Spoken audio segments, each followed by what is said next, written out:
Perkenalkan, saya Bu Titi Kumalawati dari Desa Sarirejo, Dukuhan Sarirejo, Desa Sri Gading, petani cabai.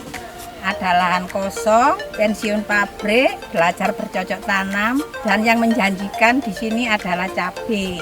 Kalau cabai hasilnya itu melebihi modal biasa kalau panen. Yang saya tanam ini jenis cabai Bodo MK. Ya seperti ini tanamannya, cocoknya ditanam di musim kemarau. Ini jenis cabai Bodo MK. Untuk yang sebelahnya itu pernah saya tanami 2000 pohon sampai hasil akhir itu dapat 11 kuintal, 1 ton 1 kuintal jenis Bodo MK. Lah ini ada 1.700 pohon.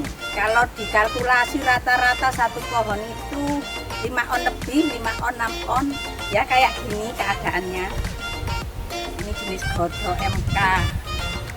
Ada tumpang sarinya juga Mas di sana buat nyambel-nyambel. Aku tanami 1 kotak jenis Gasporo. Juga ada sedikit tomat. Dikasih penjualnya kemarin kita 9 pohon atau berapa itu.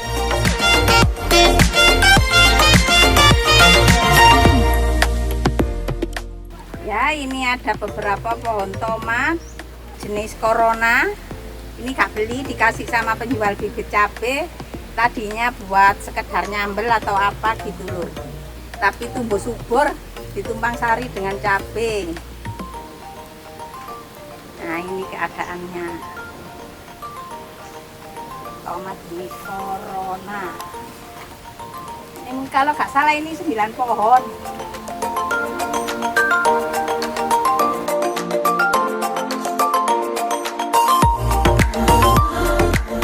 Menanam cabai tidak semudah bayangan. Banyak petani rugi akibat gagal panen. Macam-macam penyakit cabai kayak yang ini jenisnya layu bakteri. Yang Gasporo tadi layu fusarium. Jadi kita pengendaliannya beda-beda antara layu bakteri dengan layu fusarium.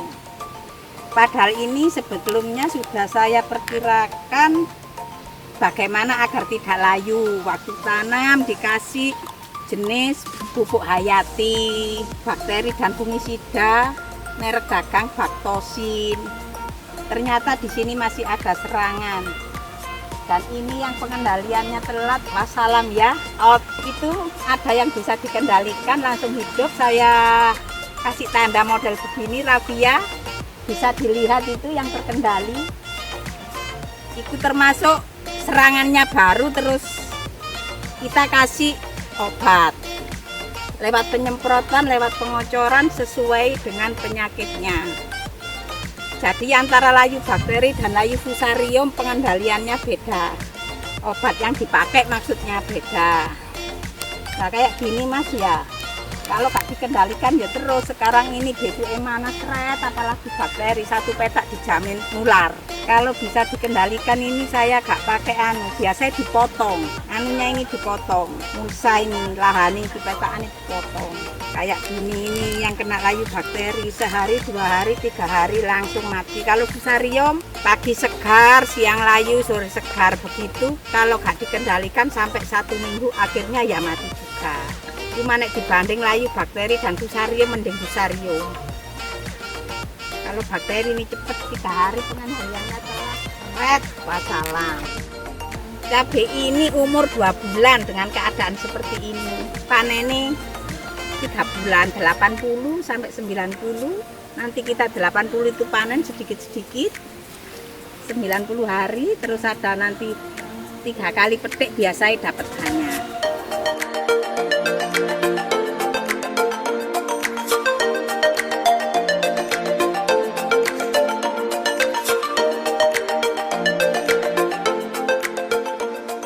Proses penanaman cabai ini ya, kita tanah tadi dibajak pakai itu. Apa ya? Cara ngono tanahnya itu dibikin lembut. Habis itu dibikin kayak gulutan kayak gini, dikasih dolomit, kapur dolomit untuk pengendalian layu, menstabilkan pH tanah biar tidak asam. Mari ngono terus ini dipasang mulsa, dikasih plong-plong. Kita tanam bibitnya itu umur 21 sampai 1 bulan. 21 sampai 1 bulan. Tapi biasanya orang-orang senang nanam umur 25, hasilnya bagus katanya.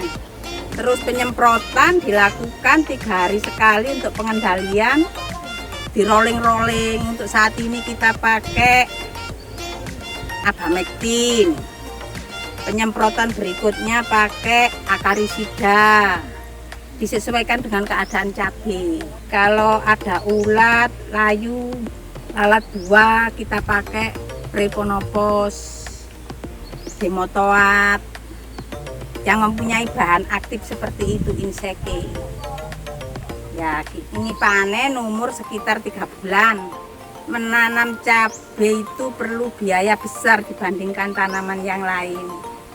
Karena penyemprotan 3 hari sekali, pemupukan minim 1 minggu sampai 10 hari bisa. Disesuaikan keadaan, kalau subur ya 10 hari boleh, kalau kurang ya 5 hari. Kita pakai ukuran gelas air 200 ml, mirip aqua itu loh mas. Nah kayak gini nih bekas strip, ini pakai Akarisida, disesuaikan nanti nih Inseke, bahan aktif Akarisida.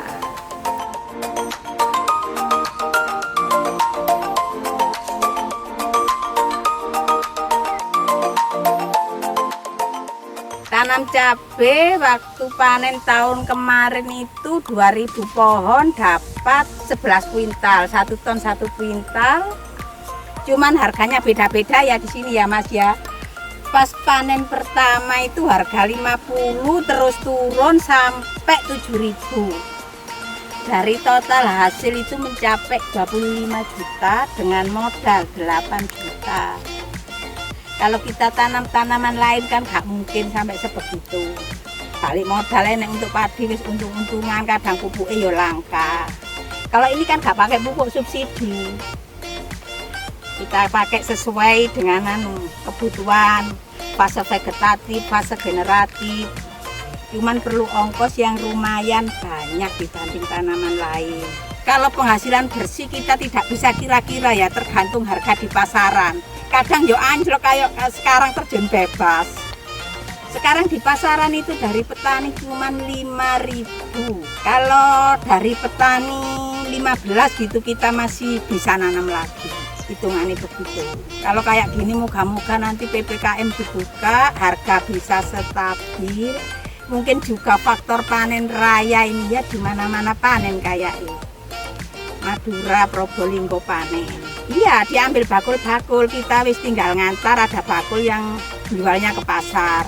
Cuman kalau lagi murah ini gak ada bakul lewat. Yang nyari yang punya dan bakulnya pun susah. Kalaupun bakul datang itu karena sudah langganan dan kasihan berapapun dibeli sama dia. Karena kita sudah langganan. Bakulnya sendiri itu susah, dibuang kemana barangnya di pasar itu. Numpuk.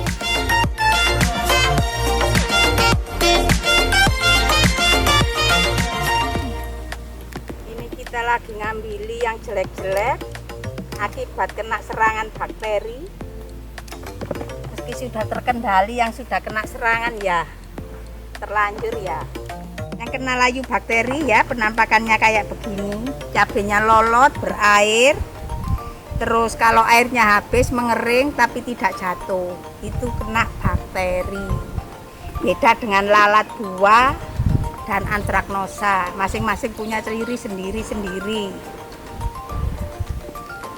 Untuk petani cabai ya, kalau begini tuh jangan cabainya gak laku dibabati atau apa ya, kita tawarkanlah ke daerah-daerah lain yang tidak ada panenan cabai, mungkin bisa menolong sekedar untuk balik modal. Jangan gak laku tanamannya dibabat habis sambil marah-marah. Nah kita di sini nih gak mencoba ya gak panen, apalagi cabai itu modalnya besar dibanding tanaman jenis lain. Kalau pas harga terjun bebas gini ya kayaknya gak balik modal, tapi moga-moga 3 minggu ke depan cabai saya panen, harga stabil, PPKM dibuka, pembeli ada, warung-warung pada buka, akhirnya cabai laku, panen raya mendekati habis. Kalau begitu panen cabai itu setidaknya kita perlu musiman. Kalau kita berani menantang musim, misal kita tanam pas musim penghujan biasanya mahal, kayak panen di Januari, Desember itu mahal. Cuman ya resikonya penyakitnya juga lebih hidup itu wis untung. Makanya disarankan pakai varietas tahan hama, menanam sesuai musim, sesuai daerah juga perlu diperhitungkan. Untuk tanaman jenis gunung, dataran tinggi, dataran rendah jenis apa itu perlu tahu petani cabai.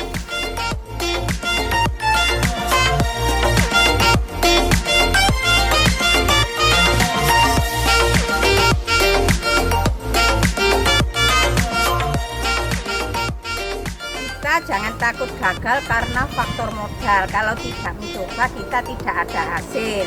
Setidaknya kita jalan dulu bagaimana diusahakan supaya berhasil dengan mendalami yang akan kita usahakan. Mari kita sukseskan produk lokalan Mojokerto. UMKM, Pertanian, peternakan, dan pariwisata. mari kita support produk lokalan Mojokerto. Semangat!